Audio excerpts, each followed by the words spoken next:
Hello భయ్యా, Che Guevara movie చూడడానికి వచ్చాను. Long live. సో మూవీ వచ్చేసి చాలా బాగుందన్న. సో ఇప్పటి వరకు చే యొక్క జీవిత చరిత్ర ఎలా ఉందనేసి చాలా బాగా ప్రతి ఒక్క సీన్స్ మిస్ అవ్వకుండా చాలా బాగా తీశారు. సో అందరూ వచ్చేసి నేను మొదటిసారి నేను పోస్టర్ చూడగానే చే యొక్క జీవిత చరిత్ర నాకు కూడా రియల్గా ఇప్పటివరకు నేను తెలుసుకోవాలనేసి అనుకోలేదు.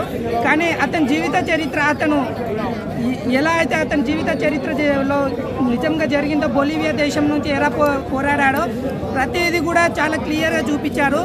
నిజంగా చెప్పాలంటే చెగువేరా ప్రతి ఒక్క మనిషిల గుండెల్లో కానీ ప్రతి ఒక్క మనిషి హృదయంలో ఎందుకు నిలిచిపోయాడనేది నాకు ఈరోజు బాగా తెలిసింది.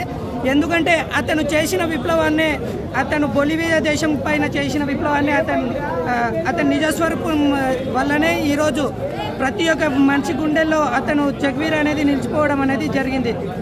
నిజంగా చెప్పాలంటే చెగువేరా యొక్క ఎండింగ్ అతను ఎప్పుడైతే చనిపోవడం జరుగుతుందో అప్పుడైతే నిజంగా చెప్తున్నా, అసలు ఏ విప్లవకారుడు కూడా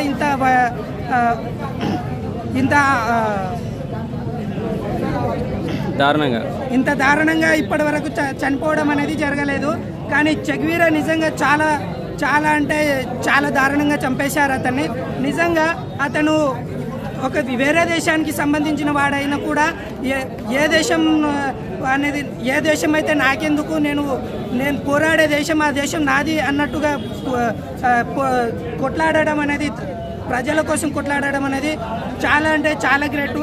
అదే ఈరోజు మూవీ అనే మూవీ చాలా క్లియర్గా అనేది తీశారు. అది నిజంగా అయితే క్లైమాక్స్ వచ్చేసి ప్రతి ఒక్క సీన్స్ గూజాంస్ తెప్పించేలా ఉన్నాయి. నిజంగా చాలా బాగుంది మూవీ అయితే. Okay, thank you.